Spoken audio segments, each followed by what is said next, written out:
The humble billionaire's routine. Michael Anderson stood by the window, gazing out over the bustling city below. The view from his modest apartment offered a sweeping glimpse of the skyline, with its towering glass structures, busy streets, and endless streams of people.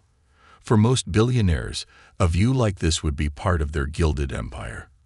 For Michael, it was just another window to the world he quietly observed, far removed from the usual trappings of wealth. It had been a long day at the homeless shelter, a cause he had been involved with for years. And now, as he let the silence fill his apartment, Michael reflected on the day. His life was anything but what most would expect of a billionaire tech mogul. In fact, he often felt more connected to the people he helped than to the corporate world he built. His fortune had been made by creating a tech company that had revolutionized industries, and yet, it was never about the money or the fame. It was about creating something meaningful, something that could change the world for the better. Today, his heart had been full after another round of giving back. As a volunteer coordinator at the shelter, he spent his Wednesday evenings helping prepare meals, organize donations, and simply be there for those in need. It wasn't glamorous work, and it certainly wasn't something that would ever make headlines. But it was his way of staying grounded. Michael ran a hand through his short-cropped hair as he moved toward the kitchen, where the comforting scent of vegetable stew lingered in the air. The pot still held some warmth, the steam rising gently from its surface. Barbara, the shelter coordinator, had been particularly grateful today. Her smile had been one of appreciation as she passed by him earlier.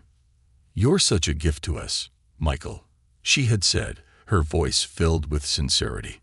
It was words like these that made his heart swell. He had no interest in the praise that often came with his business success, but here, in the shelter, he felt truly seen and appreciated. "Wouldn't be anywhere else," he had replied with a soft smile. It was simple, but it was the truth. He had always believed that the value of a life wasn't measured by wealth, but by the lives you touched.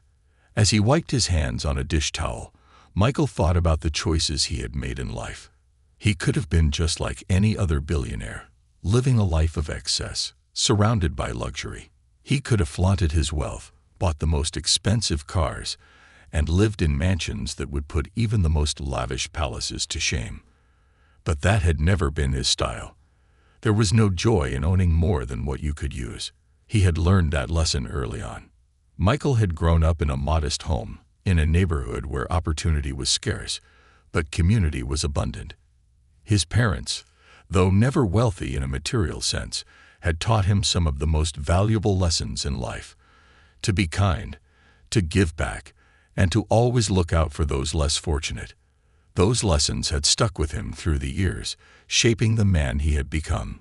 He had earned his success through sheer determination and ingenuity, but it had never been about the fame or the fortune. He had created a tech empire that spanned continents, but at the end of the day, it was the quiet moments of reflection, like these, that meant the most to him. His mind wandered for a moment as he grabbed his denim jacket from the coat rack, preparing for his flight to a business meeting at the company's headquarters. It was another routine trip, just another notch on his busy schedule, but to Michael, every part of his life was something to be cherished. The simple, everyday moments were where his true happiness lay. As he slipped his jacket on and stepped out of his apartment, the evening air greeted him with a soft coolness. He locked the door behind him and walked to his car, a Toyota Camry, which was a far cry from the sleek sports cars that many of his peers preferred. Michael was content. He didn't need the world to know who he was, or to flaunt his wealth. He knew who he was, and that was enough. The drive to the airport was peaceful, with the golden light of the setting sun casting long shadows across the road. Michael's thoughts drifted back to the shelter. There was something deeply fulfilling about the work he did there. It gave him a sense of purpose that the world of tech, despite its success, could never provide. In the end, he wasn't looking to change the world through technology alone. He wanted to change it through kindness, humility, and service. As he approached the airport, he reflected on the contrast between his life and the one most people imagined for someone like him. Billionaires were supposed to live in mansions, wear designer suits, and vacation in luxury resorts. But for Michael, the idea of showing off his wealth felt shallow. He found satisfaction in living a life of modesty and service, in finding joy not in the accumulation of things, but in the impact he could make on the lives of others. Parking in the long-term lot, he grabbed his bag and made his way to the terminal. He was dressed casually, in his favorite Beatles t-shirt and a pair of jeans. Most billionaires would be in sharp suits, but that was never Michael's style. He wasn't trying to impress anyone. He didn't need to. His success spoke for itself. What he didn't know was that this unassuming appearance would soon play a role in an encounter that would set the stage for a confrontation he could never have predicted. At the gate, Michael was greeted by Karen, a flight attendant with a sharp gaze and an air of superiority. As she checked his boarding pass, her eyes lingered on him for a moment too long. It wasn't the usual smile or pleasant greeting that he had grown accustomed to in his travels. Instead, there was a look of subtle disapproval, as if she had already judged him based on his appearance. "Sir, I'm afraid you're in the wrong section," Karen said with a tone of condescension. "This is the first-class cabin. You'll have to move to the back of the plane." Michael blinked, caught off guard. He glanced down at his boarding pass and then back at her, a calm but firm expression settling on his face. "I believe this is my seat," he said, showing her the pass that clearly indicated his seat in first class. Karen looked at the pass for a moment, then back at him with a smirk. "I'm sorry, but I don't think you're supposed to be in first class," she said, her voice dripping with arrogance. "Please take your seat in coach." For a brief moment, Michael's mind raced.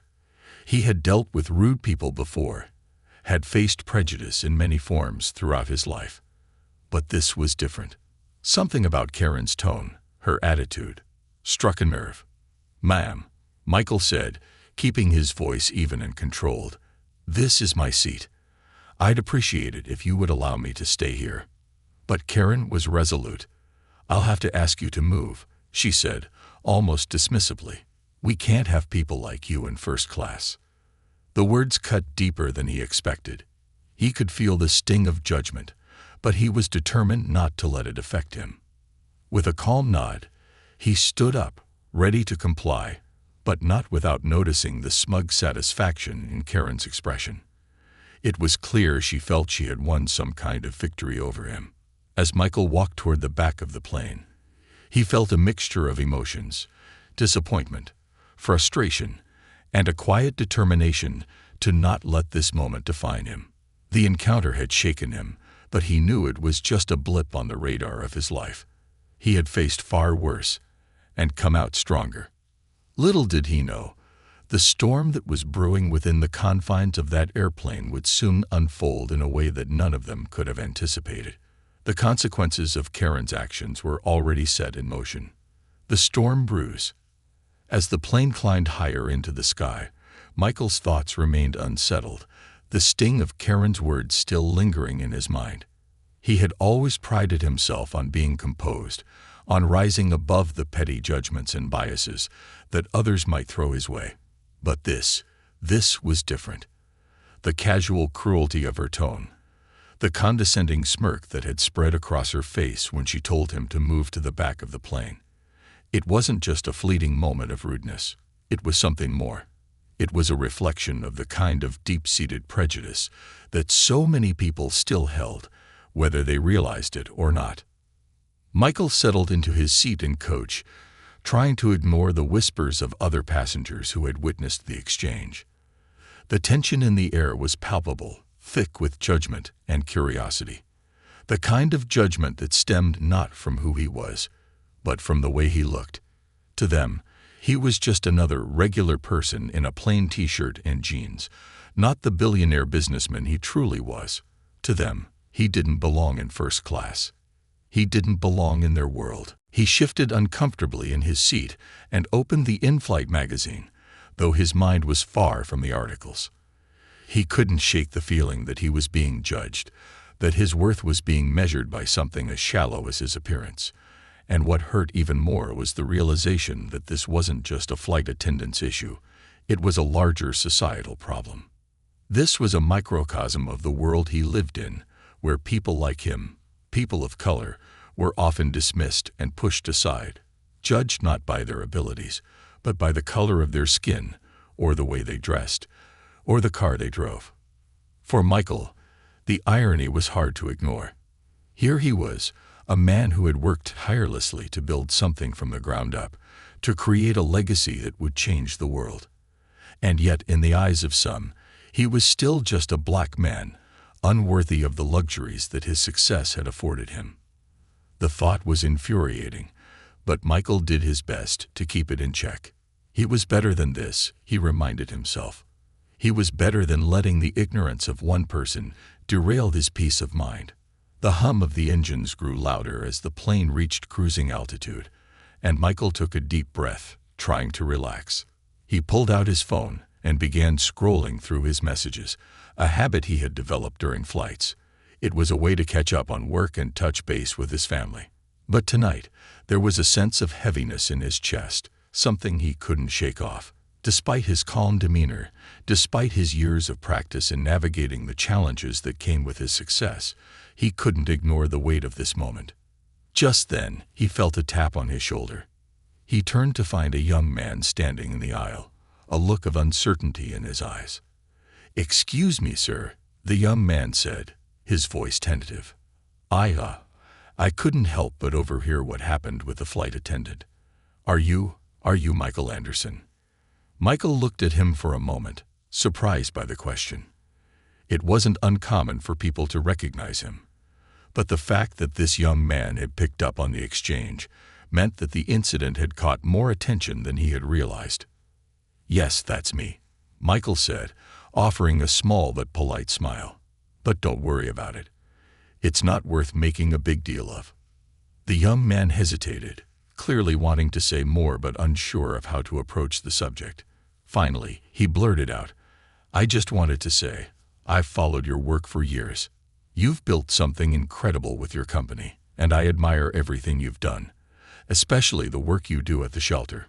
It's so unfair how she treated you." Michael was taken aback by the sincerity in the young man's words. He had been expecting something entirely different. A snide comment, maybe an attempt to defend Karen's actions. Instead, the young man seemed genuinely moved by the incident. "Thank you," Michael said, his voice softening. "I appreciate that. But honestly, it's not the first time something like this has happened. People often judge based on what they see on the surface, not the whole story." The young man nodded, his face flushed with embarrassment. I think people forget that we all have a story, that you didn't get to where you are by chance. It's not just about money.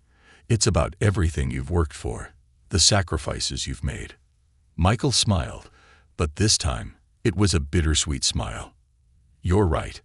And sometimes it takes something like this to remind me that, no matter how far I've come, there will always be people who won't see me for who I truly am. They'll just see the color of my skin or the way I look." The young man looked at him, his expression thoughtful. "You've probably heard this a lot, but you're an inspiration. You've proven that it doesn't matter where you start. It's where you end up that counts. You've shown me, and so many others, that anything is possible if you work hard enough." Michael felt a warmth in his chest at the young man's words.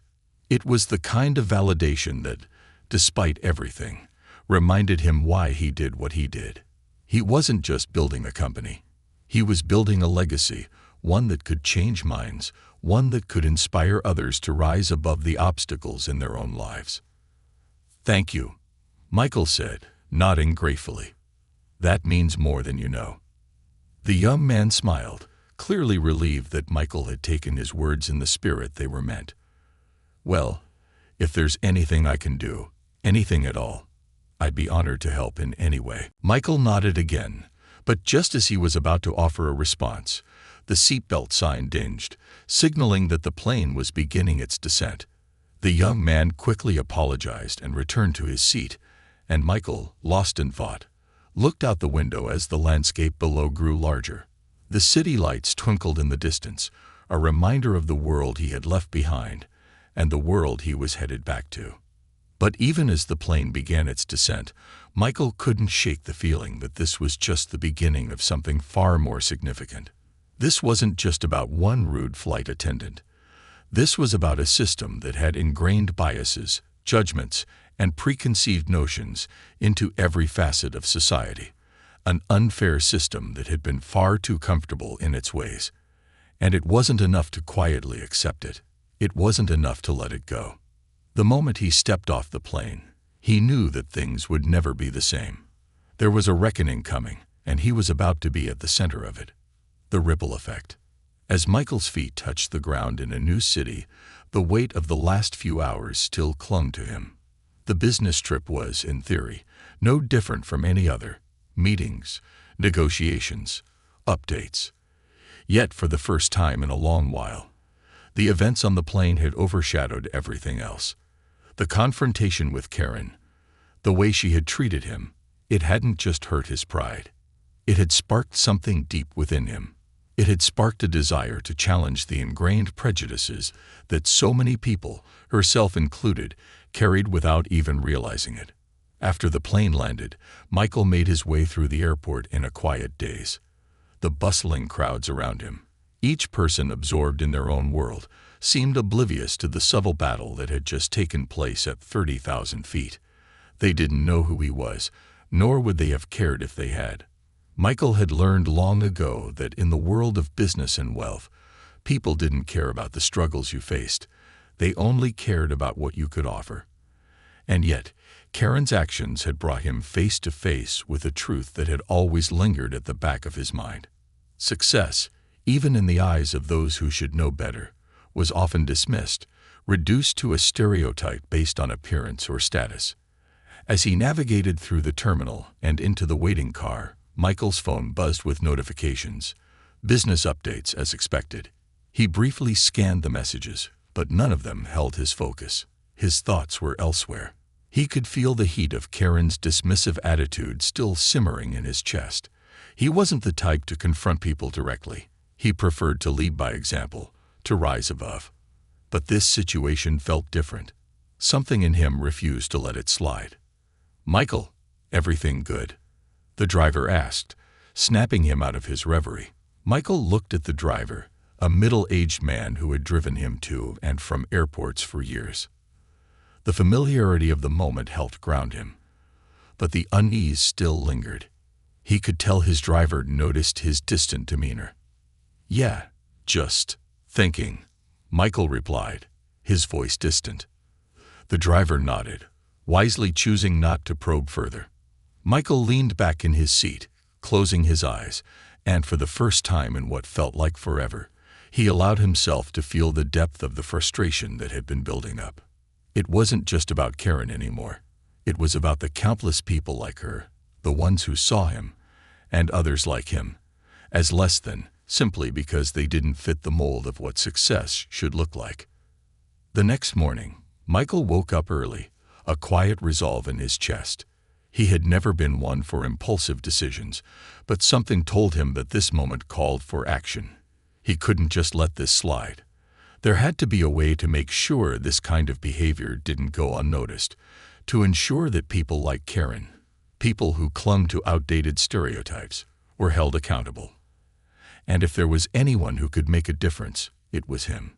He dressed in a simple suit, nothing too flashy, just a clean, sharp look that reflected who he was without screaming wealth. He wasn't interested in impressing anyone with his appearance. He had learned that true influence came not from the clothes you wore, but from the message you carried. He had a message now, one that went beyond business. This was personal. The first step was to address the airline. Michael had a long-standing relationship with several companies, and though he wasn't particularly one for public confrontation, he knew that if he was to make any real change, it had to start from the top. He reached out to the CEO of the airline, requesting a private meeting. Within hours, his request was granted. As he sat across from the airline's CEO later that afternoon, Michael felt a sense of purpose settle in. This wasn't about getting Karen fired, though he couldn't say he didn't want to see her face some form of consequence. This was about changing the narrative, about challenging the deeply ingrained biases that had caused her to treat him the way she did. Michael knew that real change required a system-wide shift, not just a single incident to be swept under the rug. "Thank you for seeing me," Michael began, his voice calm but firm. "I wanted to talk to you about something that happened on my flight yesterday. I'm sure you're aware of how things can sometimes get complicated when it comes to customer service, but what happened to me goes beyond a simple misunderstanding. It's about something much deeper, an issue that affects people like me, people who often find themselves treated unfairly simply because of how we look."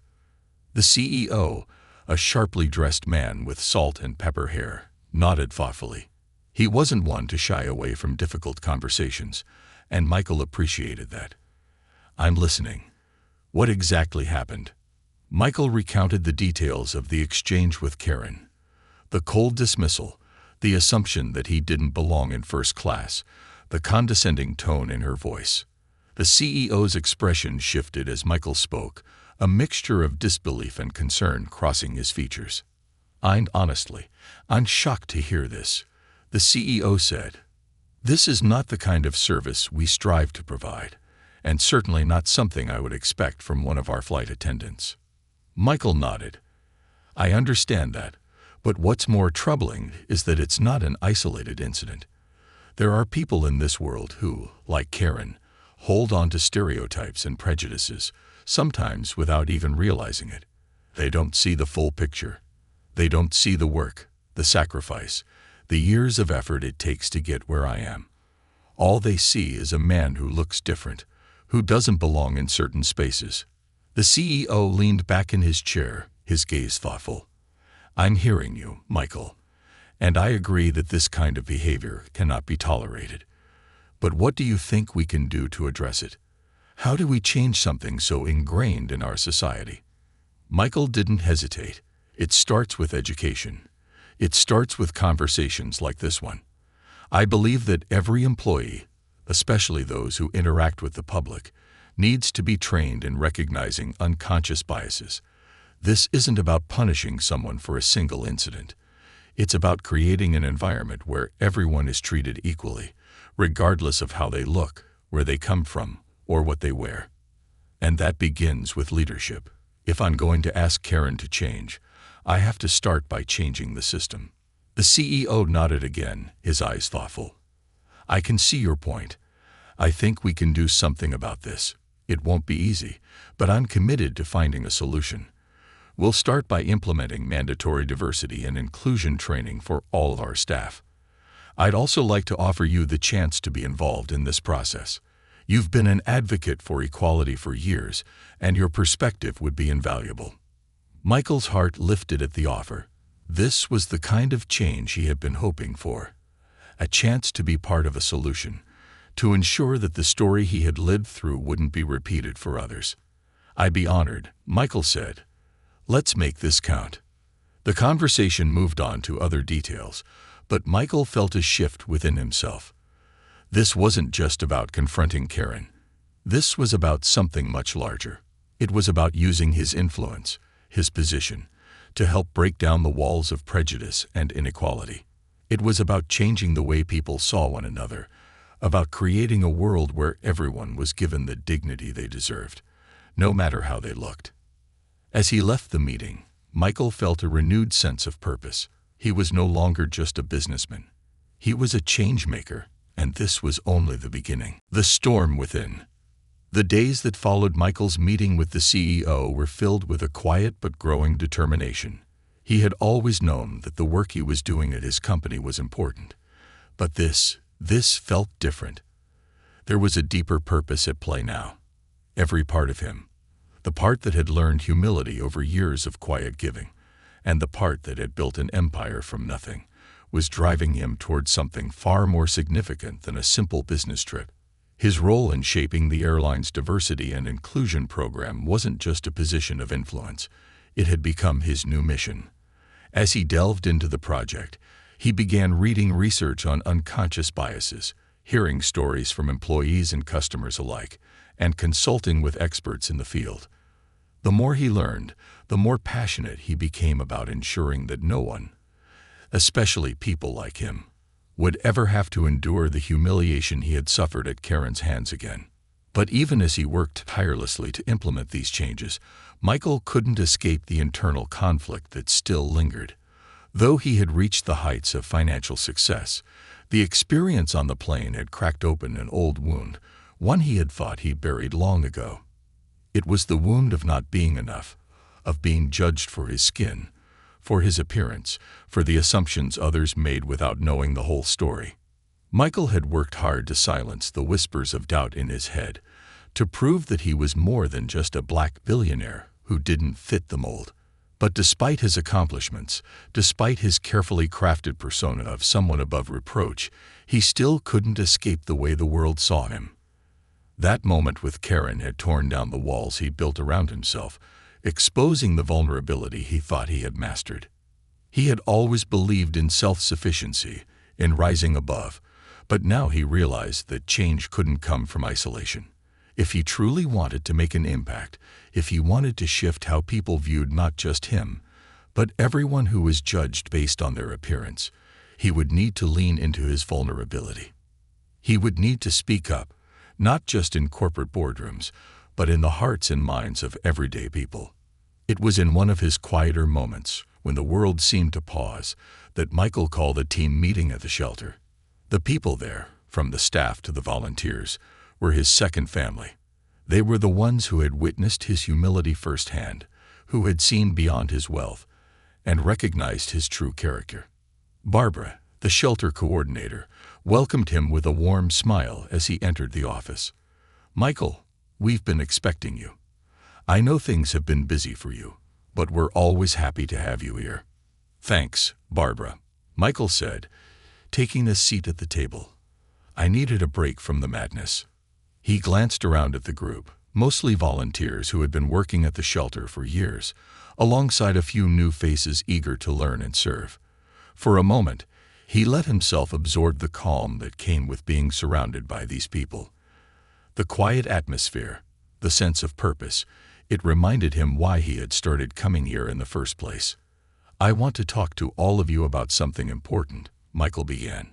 His voice was steady, but there was a rawness to it that was uncharacteristic of him. "Recently, something happened to me. Something that made me realize how deeply ingrained prejudice still is in our society. I'm sure you've all heard about my experience with the flight attendant at the airport. What happened wasn't just a one-off incident. It's a reflection of a larger problem."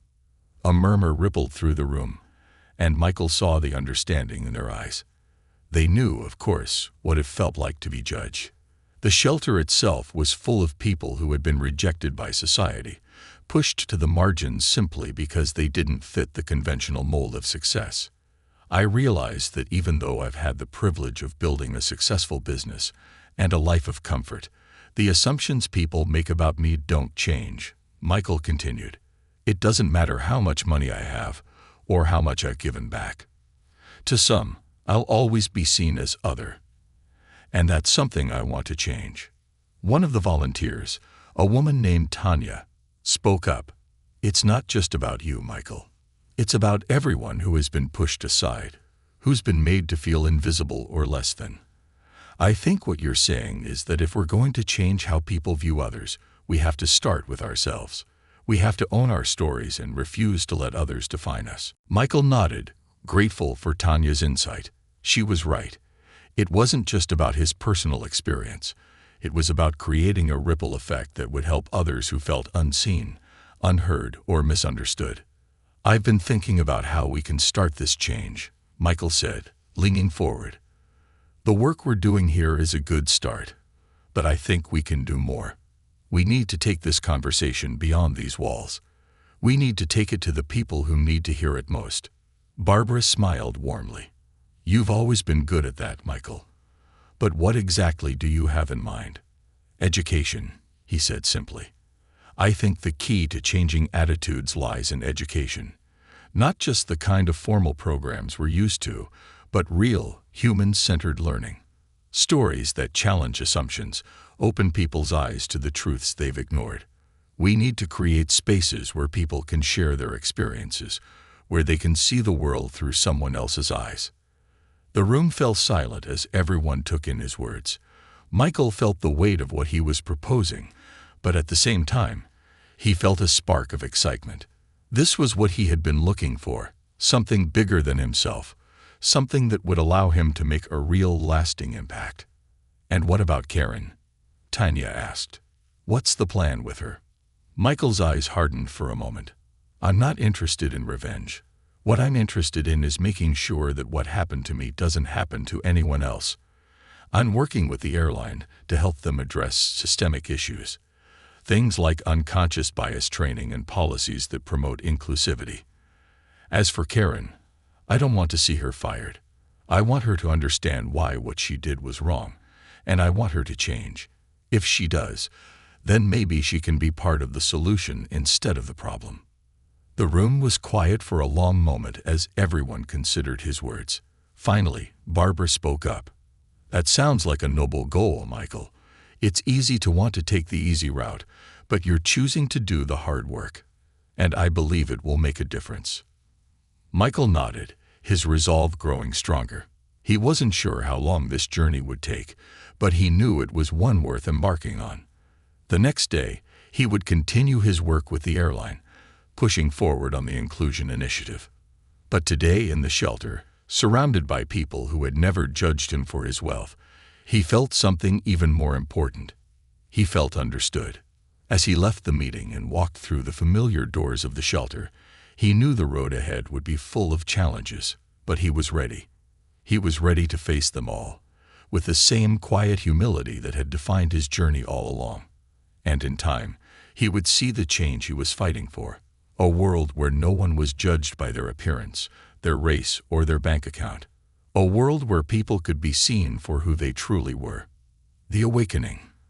The following weeks unfolded in a blur of meetings, emails, and tense conversations as Michael pushed forward with his mission to bring systemic change to the airline industry. Despite his calm demeanor, there was an urgency beneath the surface that few saw. It wasn't just about corporate policies or improving the company's image. For Michael, this was about undoing decades of conditioning, unconscious biases that had shaped the way people viewed not only others but themselves. While Michael worked tirelessly with the airline's leadership team, a quiet transformation was taking place within himself as well. The more he learned, the more he realized that his commitment to inclusion couldn't be limited to just one industry. It had to be broader. His influence, his wealth, and his voice were all tools he had the responsibility to use for something bigger than profit margins or business ventures. He began organizing workshops, bringing in experts in diversity and social justice to educate people on the nuances of discrimination, both overt and subtle. His shelter team, as well as some of his closest business associates, became his sounding board. They discussed not just theory, but real-life implications, what prejudice looked like in the workplace, in schools, in neighborhoods, and in government. The conversations were long, intense, and often uncomfortable. But Michael had learned long ago that growth never came from the easy conversations. It came from confronting the uncomfortable truths, from leaning into the messiness of change. One evening, after a particularly exhausting meeting with the airline's executives, Michael returned home to his modest, quiet home. His phone buzzed with notifications as he stepped through the door. As he placed the phone on the kitchen counter, he noticed the faint smell of something burning. It was a small whiff, but enough to alert him. Michael's thoughts immediately turned to the stove. He had put a pot of soup on earlier that day, before leaving for his meeting. Rushing into the kitchen, he found the pot simmering over, its contents now reduced to a charred mess. He sighed, shaking his head at the irony. Here he was, an entrepreneur who could afford to live in mansions, yet he still found joy in the simple act of preparing a pot of stew. It was a reminder to him of how far he'd come, but also of the life he still chose to lead, despite the fortune. As he cleaned the pot, Michael's mind wandered back to the flight attendant, Karen. Her actions were still fresh in his mind, and he wondered where her journey had taken her. Karen had been a symbol of everything wrong in the world, a reminder of how deeply entrenched biases could be. But for all the hurt she had caused him, Michael couldn't help but wonder if there was a way to help her too. She had made a mistake, yes, but mistakes were part of the learning process. Everyone deserved a chance to grow, to unlearn the prejudices they carried with them. That night, as Michael sat down to eat his now restored soup, he received a message from Barbara. She had been reaching out to the community on his behalf, organizing an event where they could raise awareness about discrimination. Michael's heart swelled as he read her words.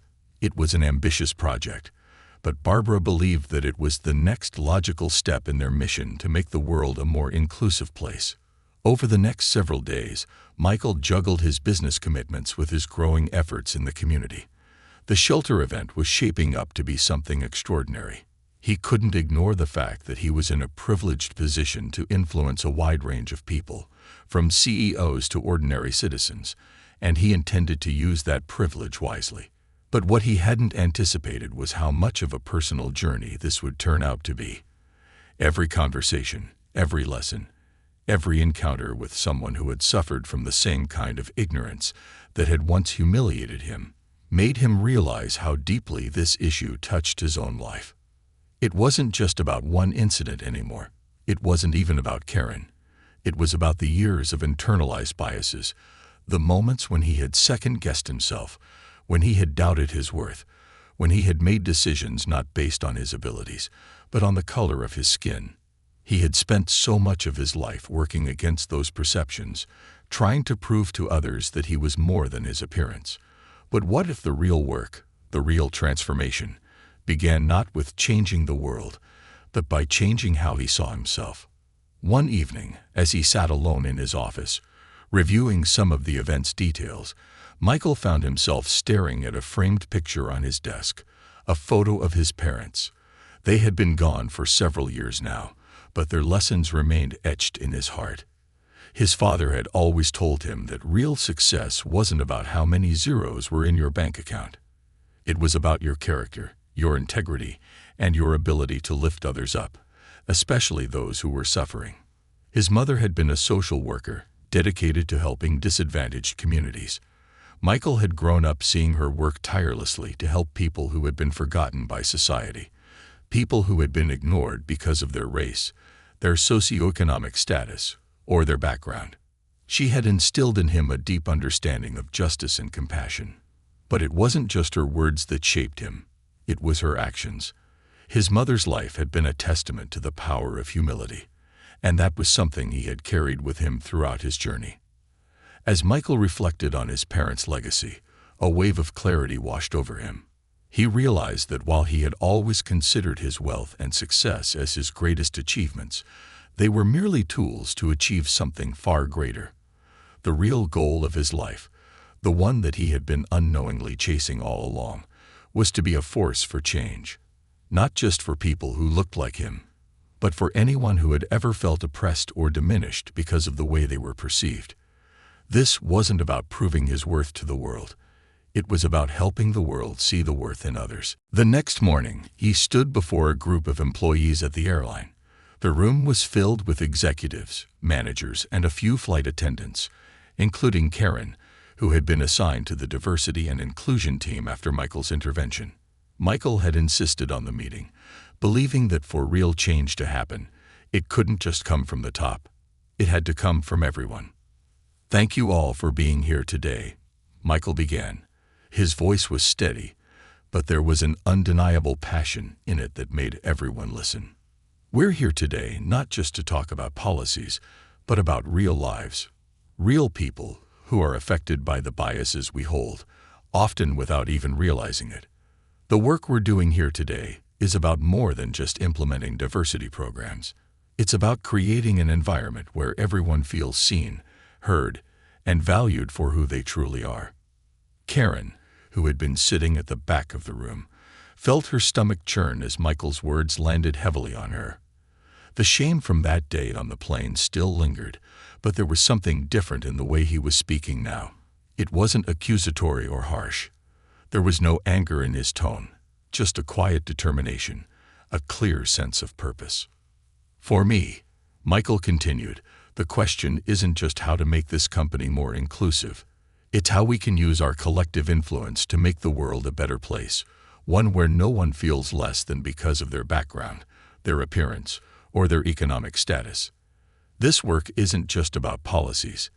It's about changing hearts. As the meeting concluded, Karen lingered in the back of the room, her mind racing. She hadn't expected the shift in tone. Michael had every reason to be angry with her, yet he had chosen compassion, not condemnation.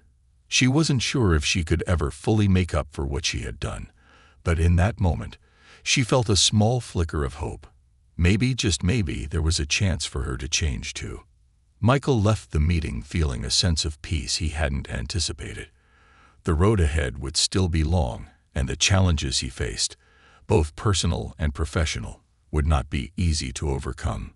But for the first time in a long while, he felt as though he was exactly where he needed to be. The ripple effect. The days following Michael's transformative meeting at the airline were a whirlwind of activity. The diversity and inclusion initiatives were finally beginning to take shape, though the process was slow, and the road to systemic change was always fraught with resistance.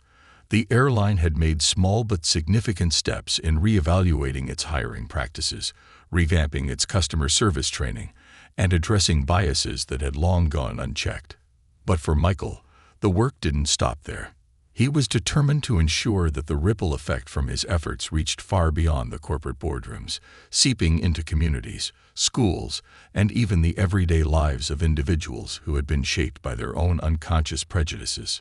One evening, after another late meeting, Michael sat in his study with a glass of whiskey in hand, reflecting on the weeks that had passed. The weight of the world seemed to sit on his shoulders, but he no longer felt alone in the battle. Barbara, his team at the shelter, and even people who had once been strangers had now joined his cause.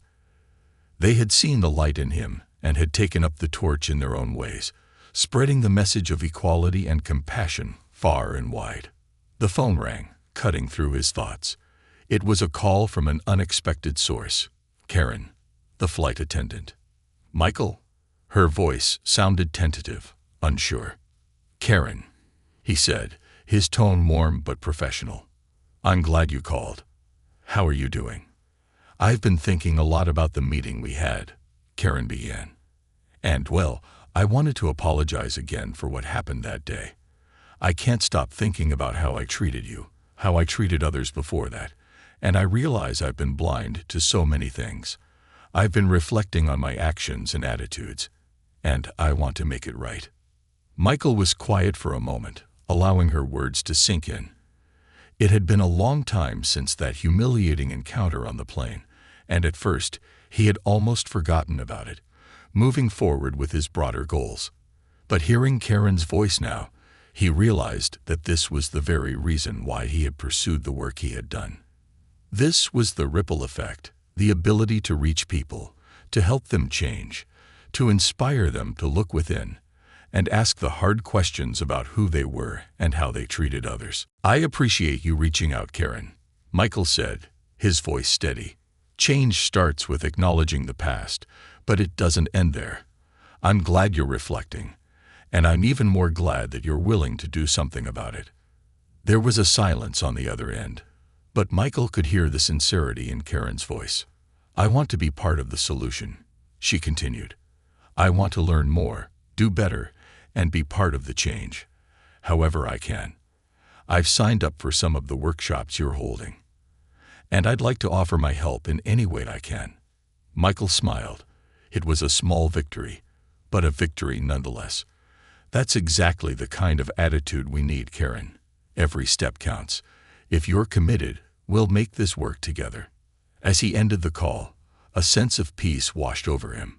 It was moments like these, small but meaningful, that reminded him why he had started this journey in the first place. There would always be setbacks and struggles, but the power to transform people's lives, to help them see beyond their own biases, was the ultimate reward. The following month, Michael hosted a community event in collaboration with his tech company and several nonprofit organizations.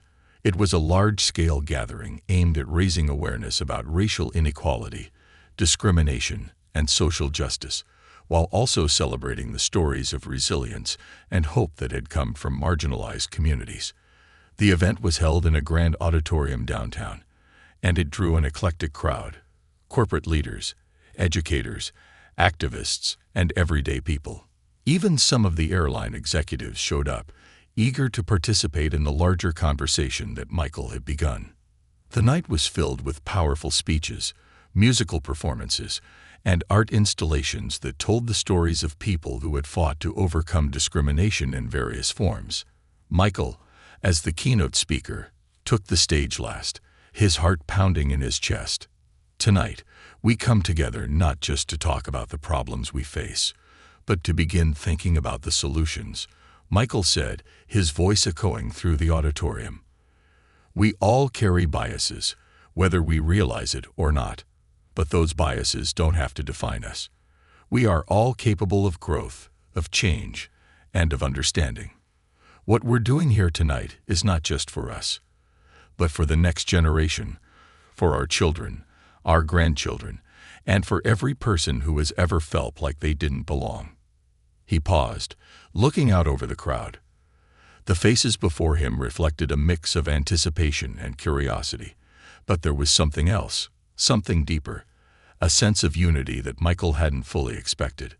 We are in a pivotal moment in history. The work we do now will shape the future, and I believe that we have the power to change the narrative, to redefine what it means to be truly inclusive, truly just. But it all starts with one thing: empathy. We cannot make real change without first understanding the lived experiences of others. We can't fix what we don't acknowledge. The crowd erupted into applause, and for a moment, Michael stood there, feeling the weight of the words he had just spoken. It wasn't just a speech, it was a promise to do more, to fight harder, and to always stand up for what was right. After the event, as Michael mingled with attendees, Karen approached him. Her expression was a mix of gratitude and determination. Michael, I just wanted to thank you.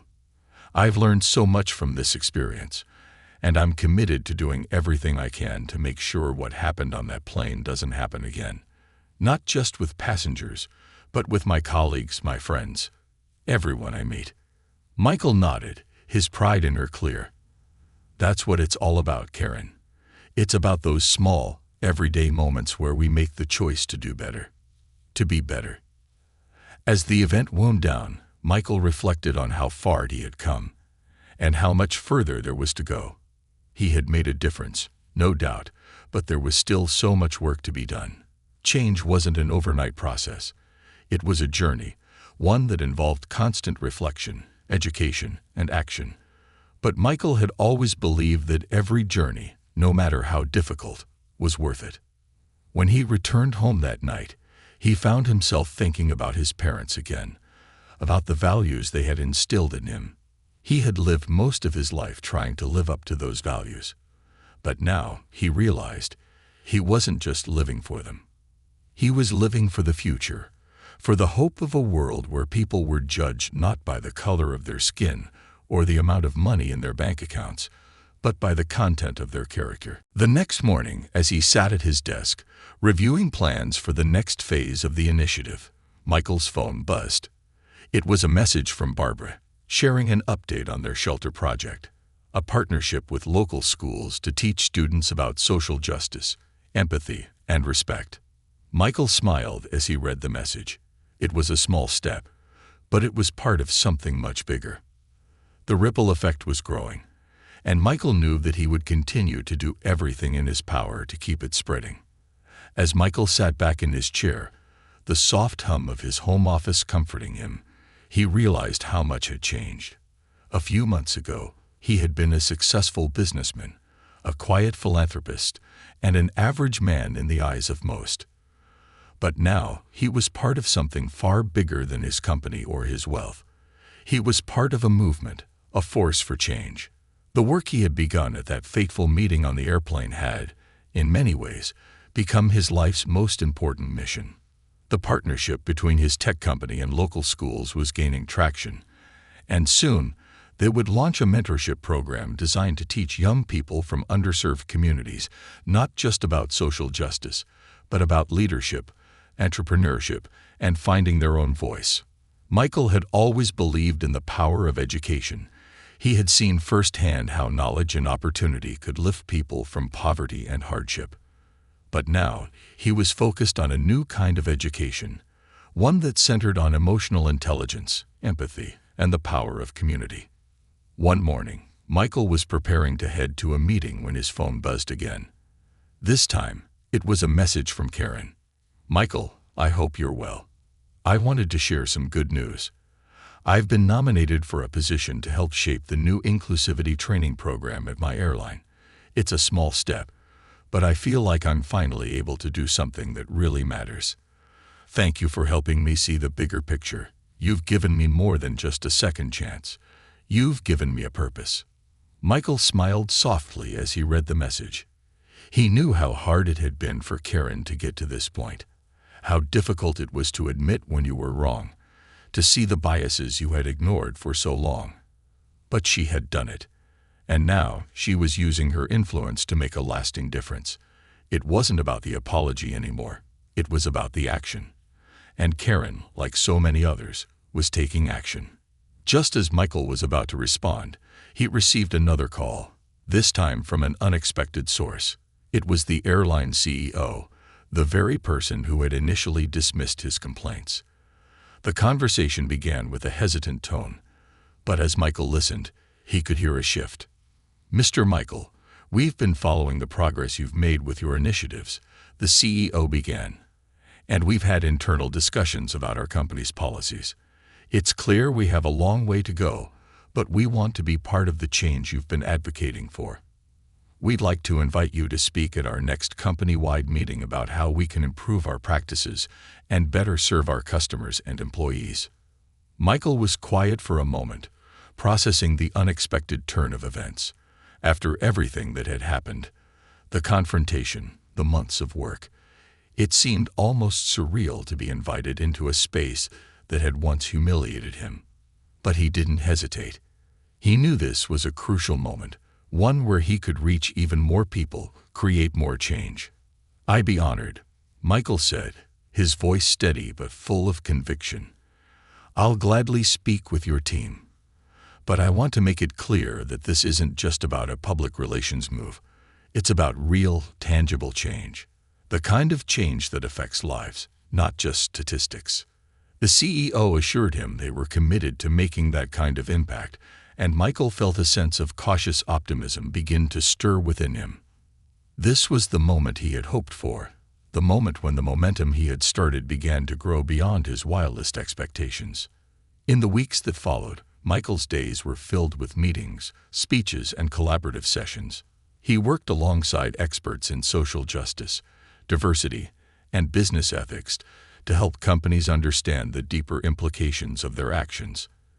It wasn't just about fairness in hiring or customer service, but about building a culture of respect, one where people didn't just tolerate each other, but actively sought to understand one another. And Michael saw the fruits of his labor starting to bear out. The airline's training programs began to change. New policies were introduced to ensure that employees, regardless of race or background, had a voice in shaping company culture.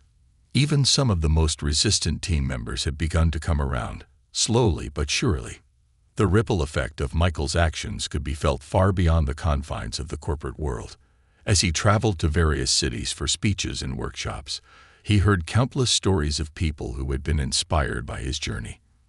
People who had once felt isolated or marginalized now had hope that change was possible. Students in the mentorship program were thriving, gaining confidence and skills that would serve them for the rest of their lives. It was a bittersweet realization for Michael. As much as he had given, as much as he had sacrificed for the cause, it was the faces of the people he helped that kept him going. The young man in the shelter who was now pursuing a college degree, the elderly woman who had found comfort in the shelter's meals and community, the colleagues at the airline who had begun to reevaluate their own prejudices. These were the moments he cherished. One afternoon, as he was preparing for another speaking engagement, Michael received an unexpected letter. It was from his parents, his late parents, who had taught him the values of kindness and humility, the ones who had shaped his view of the world. Their words, now more than a decade old, had never felt more poignant. Michael, our greatest hope for you is that you would never lose sight of what matters most: love, compassion, and service to others. We see you now, in the work you're doing, and we're proud of the man you've become. Never forget that the true measure of wealth is not in what you have, but in what you give. The letter was a simple reminder of why he did what he did. And as he stood at the podium, preparing to speak to a new audience, Michael felt the weight of his parents' words settle in his heart. He had lived a life of wealth, but it was the wealth of love, of empathy, and of change that he had truly built. The journey was far from over. Michael knew that, but he was no longer the man who had walked off that airplane years ago. The small ripple he had created had turned into a wave, one that was shifting the very tides of the world around him. As the crowd in front of him settled, their expectant eyes focused on him, Michael took a deep breath. His message was clear. We all have the power to change the world, one small action at a time. It starts with us. It starts with you. And for the first time in a long while, Michael believed it. The ripple had become a storm, and it was only just beginning.